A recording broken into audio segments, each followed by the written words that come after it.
Eddie Mabo was born on June 29, 1936 on the island of Mer, known commonly as Murray Island.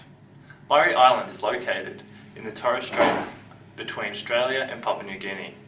Born Eddie Sambo, his surname was changed at a young age after being raised by his uncle, Benny Mabo, following the death of his mother during childbirth.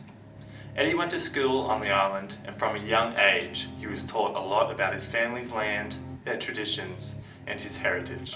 At 16 years old, Eddie was exiled from the island for breaking customary island law, and in 1959 he moved to Townsville, Queensland. There he raised 10 children with his wife, Benita Nihau, an Australian-born South Sea Islander.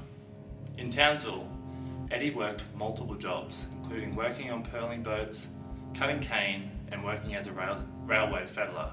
But it was his job as groundskeeper at James Cook University that had a significant imprint on his life. It was here, in 1974, that Eddie learned about Australian land ownership laws. Mabo was surprised to find that by the Australian law, the government owned the land he grew up on. He believed that the land where he was raised in the Torres Strait belonged to his islander people, as they had lived there for thousands of years, and that the land ownership laws were incorrect. For this reason, he began his fight with the Australian government to change these laws and retake land ownership for his people. Eddie Mabo began legal proceedings to establish title to Murray Island for the Miriam people. The Mabo case was an Australian High Court case that took years to come to a conclusion. Unfortunately, 4 months before the High Court ruling took place, Eddie Mabo passed away. In 1992, it was ruled by 6 High Court judges that the Miriam people are entitled, as against the whole world, to possession, occupation, use and enjoyment of the lands of the Murray Islands. High Court judges in the Mabo case also thoroughly looked into the circumstances in which the native title can be made redundant. Any land that was already in use or that had been sold off could not then be claimed by Indigenous people. Wherever the Crown had sold or leased the land, native title was overruled. While the full extent of this recognition remains undecided in the courts, the native title can also be recognised over water. Aboriginal people have established a deep and spiritual connection to their land and have developed their own systems of knowledge and understanding of their ecology. The land is a fundamental part for the safety and well-being of all Indigenous peoples. To them, the land is not only soil, rocks and minerals, but a whole environment that sustains and is sustained by people and culture.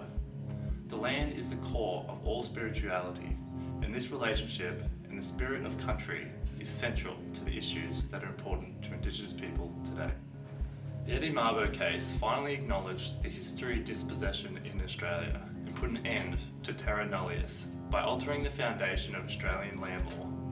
British colonisation and subsequent land laws were established on the claim that Australia was terra nullius, which effectively denied Indigenous peoples connection to the land, as terra nullius is a Latin term meaning land belonging to no one.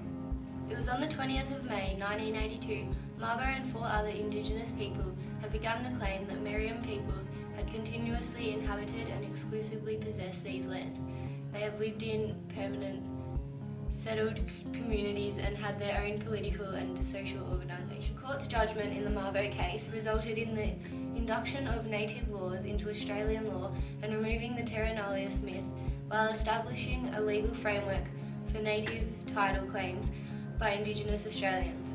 The native title that was put in place was that we now recognise that Indigenous Australians have a prior claim to the land taken by the British Crown since 1770, which also replaces the fictional knowledge of terra nullius, which had formed the foundation of British claims to land ownership in Australia. 18 months after the Mabo case, the Senate passed the Native Titles Act. This act put the principles of the Mabo case into action. The Native Titles Act has given Aboriginal and Torres Strait Islander acknowledgement and ownership over their own land. It also creates business opportunities and national parks. The Act has recognised 15% of Australia as belonging to Indigenous peoples so far. Currently, there are still ongoing claims. Mining and farming businesses were against land rights. This meant they could no longer work on the land they were currently on. They were, however, compensated by the government for the amount that the land was worth. People who opposed the land rights argued that it would bring down the Australian economy. This has not happened, as the ownership of the land is still held by an Australian person and not by someone from overseas. Secondly, giving back ownership of Aboriginal and Torres Strait Islanders' land has been seen to give them economic security. Examples of this can be seen in the management of Uluru and emu farms in Western Australia.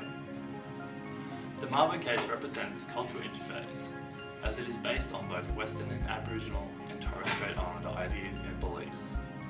Mabo's case acknowledged the connection and right that Aboriginal and Torres Strait Islander people have to their land.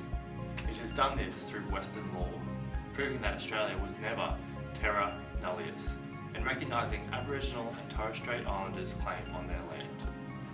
The Eddie Mabo case finally acknowledged the history of dispossession in Australia and put an end to terra nullius by altering the foundation of Australian land law. British colonisation and subsequent land laws were established on the claim that Australia was terra nullius, which effectively denied Indigenous peoples connection to the land, as terra nullius is a Latin term meaning land belonging to no one. I had a fumble in the middle, what do you reckon? No, it'll be fine. You reckon? Alright.